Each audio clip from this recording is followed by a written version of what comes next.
ব্রিটিশরা তখন চাচ্ছিলেন কলকাতাকে ভারতের অংশ রাখতে আর মুর্শিদাবাদকে ভারতের সাথে রাখলে প্রশাসনিক সুবিধা পাওয়া যাবে। 1947 সালের 14 আগস্ট ভোরে পাকিস্তানের পতাকা উঠেছিল মুর্শিদাবাদে, কিন্তু মাত্র একদিন পর অর্থাৎ 15 আগস্ট সকালে ব্রিটিশ প্রশাসক সিরিল র্যাডক্লিফ তার মানচিত্রে পরিবর্তন আনেন এবং এক কলমে মুর্শিদাবাদকে ভারতের অন্তর্ভুক্ত করে দেন।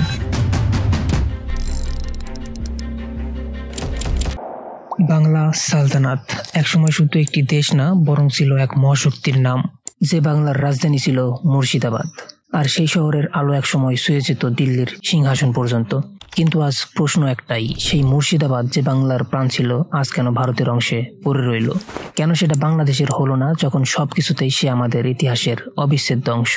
চলুন আজকের এই ভিডিওতে আমরা জানার চেষ্টা করি মুর্শিদাবাদ কেন ভারতের হয়ে গেল, আর কেন এটা আসলে বাংলাদেশেরই অংশ হওয়া উচিত ছিল। বাংলার সালতানাতের শেষ রাজধানী মুর্শিদাবাদ। একটা সময় ছিল যখন সারা উপমহাদেশ কাঁপত নবাব সিরাজউদ্দৌলার নাম শুনে। তখন রাজধানী ছিল মুর্শিদাবাদ। এটা শুধু একটা শহর না, বরং ছিল বাংলা, বিহার আর উড়িষ্যা মিলিয়ে বিশাল মুসলিম সালতানাতের একটি রাজধানী।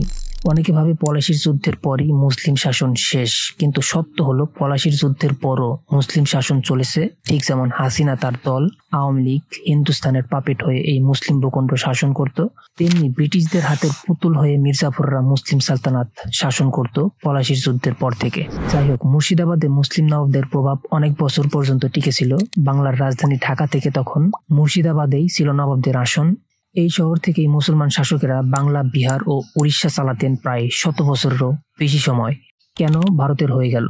এখন আসি মূল প্রশ্নে। 1947 সালে ভারত বিভক্ত হলো দুই ধর্মের ভিত্তিতে, হিন্দুদের জন্য ভারত, মুসলমানদের জন্য পাকিস্তান। তাহলে মুর্শিদাবাদ, যেখানে মুসলমানের সংখ্যা ছিল প্রায় 70%-এরও বেশি, সেটা কেন ভারতের অংশ হলো? আসলে শুরুতে ব্রিটিশ পরিকল্পনায় মুর্শিদাবাদকে পাকিস্তানের অর্থাৎ পূর্ব পাকিস্তান, এখনকার বাংলাদেশের অংশ হিসেবেই ধরা হয়েছিল। 1947 সালের 14 আগস্ট ভোরে পাকিস্তানের পতাকা উঠেছিল মুর্শিদাবাদে, কিন্তু মাত্র একদিন পর অর্থাৎ 15 আগস্ট সকালে ব্রিটিশ প্রশাসক সিরিল র্যাডক্লিফ তার মানচিত্রে পরিবর্তন আনেন এবং এক কলমে মুর্শিদাবাদকে ভারতের অন্তর্ভুক্ত করে দেন। কেন? র্যাডক্লিফ মুসলমানের সংখ্যা না দেখে নদীর প্রবাহ ও প্রশাসনিক সুবিধার অজুহাতে সীমারেখা টানেন। গঙ্গা নদীকে কেন্দ্র করে কিছু অংশ ভারতে দেওয়া হয়। এই সিদ্ধান্ত ছিল রাজনৈতিক পক্ষপাতমূলক, কারণ ব্রিটিশরা তখন চাচ্ছিলেন কলকাতাকে ভারতের অংশ রাখতে আর মুর্শিদাবাদকে ভারতের সাথে রাখলে প্রশাসনিক সুবিধা পাওয়া যাবে, এই যুক্তি দেখানো হয়। একই সময়ে হিন্দু সংখ্যাগরিষ্ঠ মালদা জেলার একটা অংশ আবার বাংলাদেশে পড়েছিল, অর্থাৎ পুরো সীমারেখা টানা হয় অন্যায্যভাবে, মুসলমান সংখ্যাগরিষ্ঠ এলাকার ক্ষতি করে। এক রাতেই ভাগ হয়ে যায় ইতিহাস।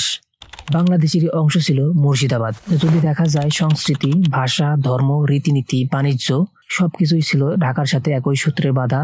আজও মুর্শিদাবাদের লোকেরা বাংলা ভাষায় কথা বলে আর নামাজ পড়ে একই কিবলার দিকে তাকিয়ে। তাদের ইতিহাস বাংলাদেশের ইতিহাসের অংশ। সিরাজউদ্দৌলা, আলীবর্দী খান সবাই ছিলেন বাংলার শাসক, ভারতের নয়। তাই যুক্তি দিয়ে, ইতিহাস দিয়ে, রক্তের সম্পর্ক দিয়ে মুর্শিদাবাদ বাংলাদেশেরই হওয়া উচিত ছিল। আমরা হয়তো মানচিত্রে মুর্শিদাবাদ হারিয়েছি, কিন্তু ইতিহাসে নয়। এই শহর ছিল বাংলার গর্ব, মুসলমানদের ঐতিহ্য, আর সেই গৌরব আমাদের হৃদয়ে আজও বেঁচে আছে। যতদিন বাংলার মানুষ ইতিহাস মনে রাখবে, ততদিন মুর্শিদাবাদ থাকবে বাংলাদেশের হৃদয়ে। সীমান্ত বদলায়, কিন্তু বদলায় না ইতিহাস।